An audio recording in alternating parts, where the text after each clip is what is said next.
Assalamualaikum warahmatullahi wabarakatuh. Perkenalkan, nama saya Farhan Taufikur Rahman.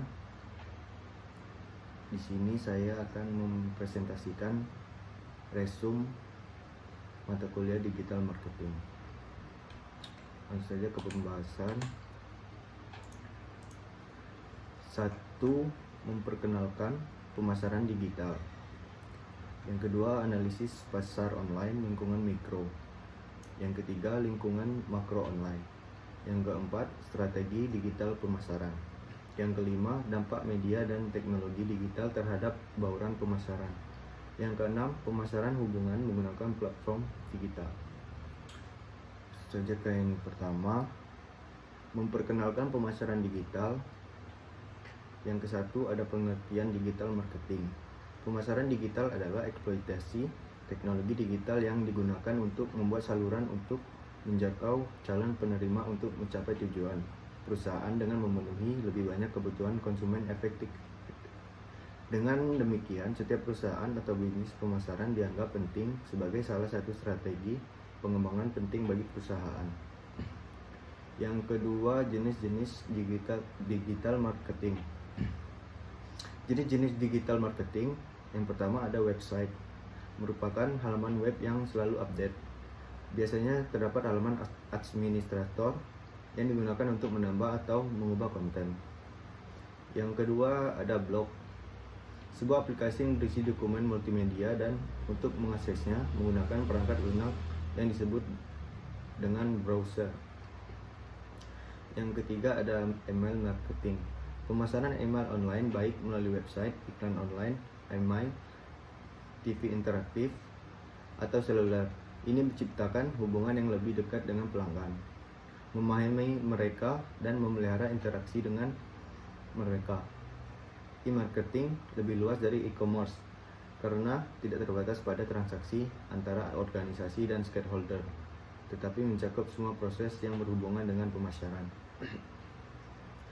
Yang ketiga ada manfaat pemasaran melalui media digital. Yang pertama ada menghubungkan usaha yang dimiliki dengan konsumen di internet.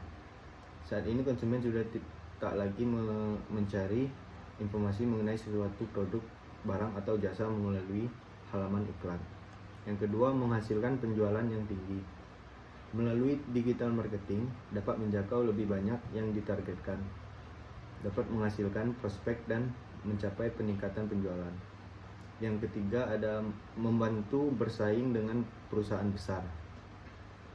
Tidak hanya membuat posisi sejajar dengan pesaing, namun digital marketing juga memungkinkan untuk bersaing head to head dengan merek dan perusahaan besar. Yang kedua, analisis pasar online lingkungan mikro. Pengenalan dan analisa lingkungan pemasaran digital. Permintaan terhadap pemasar yang bertanggung jawab atas perencanaan strategi pemasaran digital semakin tinggi secara signifikan seiring menggunakan bagaimana para pemasar melakukan pekerjaan buat menangani donasi komersial. Kompleksitas dari lingkungan pasar yang kompetitif, komunitas sosial, dan penemuan teknologi. Faktor yang wajib dianalisis pada lingkungan pemasaran digital termasuk konsumen, proporsi digital dan komunikasi yang wajib didasarkan pada konsumen yang karakteristik, perilaku, keinginan, dan kebutuhan menjadi esensi pemasar buat melakukan analisis situasi awal. Yang kedua, lingkungan pasar digital terdiri berdasarkan perantara, orang-orang berpengaruh, dan calon mitra. Ada beberapa faktor yang menghipnotis analisis lingkungan pasar digital termasuk mencari mesin pencari, situs media penerbit, blog, situs asal, dan jejaring sosial buat dipertimbangkan. Yang ketiga, pesaing, tolak ukur proposisi konsumen dan kegiatan komunikasi terhadap pesaing bisa mengidentifikasikan peluang buat didekati, dan kegiatan lingkungan pasar digital perlu dikembangkan lebih lanjut. Yang keempat, lingkungan makro yang lebih luas, terdiri berdasarkan efek sosial, peraturan lingkungan, politik, dan teknologi. Lingkungan pemasaran digital itu terdapat ada dua, lingkungan mikro dan makro.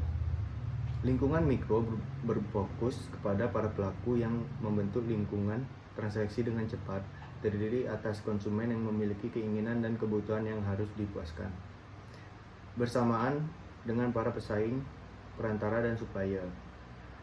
Lingkungan makro, dorongan eksternal yang dapat secara signifikan berefek kepada kesuksesan secara organisasi.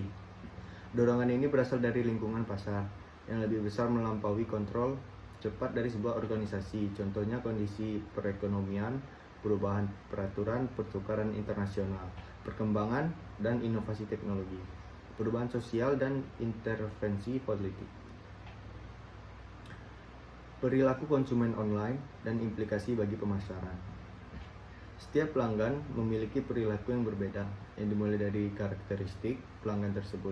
Sebagai seorang pemasar, kita harus memahami perilaku setiap pelanggan untuk menentukan cara yang paling tepat untuk mengetahui bagaimana karakteristik pelanggan dan dapat mempengaruhi pemilihan saluran pemasaran digital. Yang ketiga, lingkungan makro online. Dapat ditinjau dari lingkungan makro pemasaran digital ini bahwa kekuatan ekonomi makro mempunyai peran penting dalam pemeran digital. Para pedagang wajib mengikuti perkembangan di bidang ini, karena dari tahun ke tahun akan datang di mana pasar akan menyesuaikan diri dengan kebutuhan pasar pada pasar saat ini dan perubahan yang akan terjadi pada hubungan antara produsen, pedagang, dan konsumen. Perubahan lingkungan dalam dunia digital, perubahan budaya sosial dan khususnya budaya pop cenderung mengalami perubahan sangat cepat. Oleh karena itu, pemasaran digital perlu mengawasi kekuatan yang penting dalam konteks lingkungan perdagangan mereka sendiri sehingga dapat memastikan daya saing bisnisnya. Mereka juga harus mampu untuk menghadapi perubahan lingkungan, peluang serta ancaman yang muncul dengan mengembangkan strategi. E-commerce akan menjadi kunci untuk daya saing pedagang dan memastikan akses ke dalam pasar yang baru. Dalam literatur, pemasaran ini dapat beberapa macam yang bertujuan sebagai ide memori untuk kekuatan lingkungan makro. Beberapa kekuatan makro berikut. 1. Kekuatan politik. Yang kedua, kekuatan ekonomi. Yang ketiga, kekuatan sosial. Yang keempat, kekuatan teknologi. Yang kelima, kekuatan hukum. Yang keenam, kekuatan lingkungan.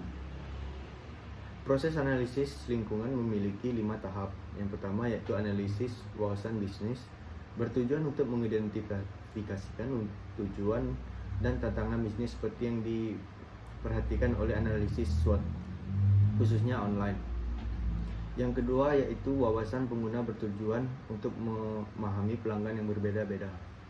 Yang ketiga yaitu kompetitif insight, bertujuan untuk menganalisis saat pembeli hendak membeli produk melalui web atau mencari informasi baik online maupun offline. Yang keempat yaitu alat pemodelan prediktif eksklusif, bertujuan untuk menganalisis nilai yang paling berpengaruh dalam situs yang berdampak pada pembelian. Yang kelima yaitu model probabilitas, yang bertujuan untuk menunjukkan pengaruh situs yang berbeda-beda. Lanjut yang ke pertemuan 4, strategi digital pemasaran. Yang pertama ada analisis situasi, yang kedua merancang strategi pemasaran, yang ketiga pengembangan program pemasaran, yang keempat implementasi dari manajemen strategi pemasaran. Strategi pemasaran adalah logika pemasaran dan berdasarkan itu unit bisnis diharapkan untuk mencapai sasaran pemasarannya. Strategi pemasaran dapat dinyatakan sebagai dasar tindakan yang mengarah pada kegiatan atau usaha pemasaran dari suatu perusahaan dalam kondisi persaingan dan lingkungan yang selalu berubah agar dapat mencapai tujuan yang diharapkan. Definisi strategi pemasaran, pernyataan pokok tentang dampak yang diharapkan akan dicapai dalam hal permintaan pada target pasar yang ditentukan. Proses target pasar meliputi yang pertama analisis situasi, meliputi visi, struktur, dan analisis pasar, segmentasi pasar, serta pengetahuan pasar untuk mengimplementasikan desain strategi baru atau mengubah strategi yang sudah ada. Yang kedua, merancang strategi pemasaran. Tahap analisis situasi dalam proses strategi pemasaran, mengidentifikasi peluang pasar, menggambarkan segmen pasar, mengevaluasi persaingan, dan menilai kekuatan dan kelemahan perusahaan. Yang ketiga, pengembangan program pemasaran. Tahap pengembangan program pemasaran meliputi portofolio produk dan manajemen strategi merek, rantai nilai, promosi, dan strategi harga. Yang keempat, implementasi dan manajemen strategi pemasaran.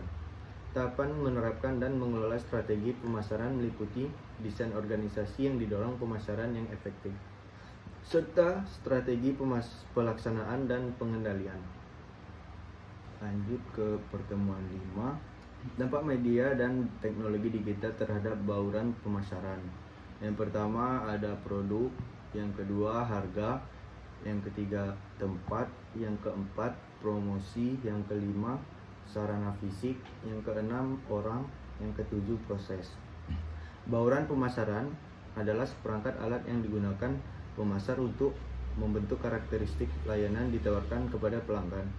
Dalam bauran pemasaran terdapat seperangkat alat pemasaran yang dikenal dalam istilah 7P, yaitu 1. Produk, mengelola elemen produk termasuk perencanaan dan pengembangan produk atau layanan yang tepat ke pasar dengan mengubah produk atau layanan yang ada dengan menambahkan dan mengambil tindakan lain mempengaruhi berbagai produk atau layanan. Yang kedua ada harga, adalah sistem manajemen perusahaan yang akan menentukan harga dasar yang tepat untuk suatu produk atau jasa dan harus menentukan strategi mengenai potongan harga. Yang ketiga ada tempat.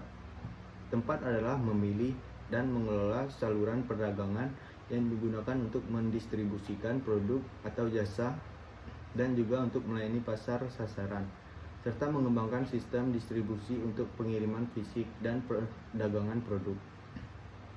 Yang keempat ada promosi. Promosi adalah elemen yang digunakan untuk menginformasikan dan membujuk pasar tentang produk atau layanan baru di perusahaan melalui iklan, penjualan pribadi, promosi penjualan, atau publikasi. Yang kelima ada sarana fisik. Fasilitas fisik merupakan hal-hal nyata yang turut mempengaruhi keputusan konsumen untuk membeli dan menggunakan produk atau jasa yang ditawarkan. Unsur-unsur yang termasuk dalam fasilitas fisik meliputi lingkungan atau bangunan fisik, peralatan, perlengkapan, logo, warna, dan barang lainnya. Yang keenam ada orang. Orang adalah semua aktor yang berperan penting dalam penyajian jasa sehingga dapat mempengaruhi persepsi pembeli. Unsur orang adalah karyawan perusahaan, konsumen, dan konsumen lainnya. Yang ketujuh ada proses. Proses adalah semua prosedur, mekanisme, dan aliran aktivitas aktual yang digunakan untuk memberikan layanan. Unsur proses ini memiliki arti sesuatu yang menyampaikan jasa. Proses dalam jasa merupakan faktor utama dalam bauran pemasaran jasa karena pelanggan jasa akan senang merasa sistem penyampaian jasa sebagai bagian dari jasa itu sendiri. Yang terakhir, pertemuan 6, pemasaran hubungan menggunakan platform digital. Membangun hubungan jangka panjang dengan pelanggan sangat penting untuk setiap bisnis yang berkelanjutan, dan ini berlaku sama untuk elemen bisnis online. Kegagalan untuk membangun hubungan dengan pendapatan pengunjung berulang dan penjualan sebagai besar menyebabkan kegagalan banyak mengikuti besar pengeluaran untuk akuisisi pelanggan. Electronic Customer Relationship Management melibatkan pembuatan strategi dan rencana bagaimana teknologi digital dan data digital dapat mendukung CRM. Kegiatan pemasaran digital yang berada dalam lingkup CRM yang akan diliput bab ini meliputi menggunakan situs web dan kehadiran sosial online untuk pengembangan pelanggan, mulai dari menghasilkan prospek hingga konversi ke penjualan online atau offline, menggunakan email dan berbasis web konten untuk mendorong pembelian. Yang kedua ada mengelola informasi profil pelanggan dan kualitas daftar email Yang ketiga ada mengelola opsi kontak pelanggan melalui seluler, email, dan jejaring sosial untuk mendukung upsell dan cross-sell. Yang keempat ada pengembangan data untuk meningkatkan penargetan. Yang kelima ada menyediakan personalisasi online atau fasilitas kustomisasi massal secara otomatis merekomendasikan produk terbaik berikutnya. Sekian presentasi dari saya. Apabila ada kesalahan kata, mohon dimaafkan. Terima kasih.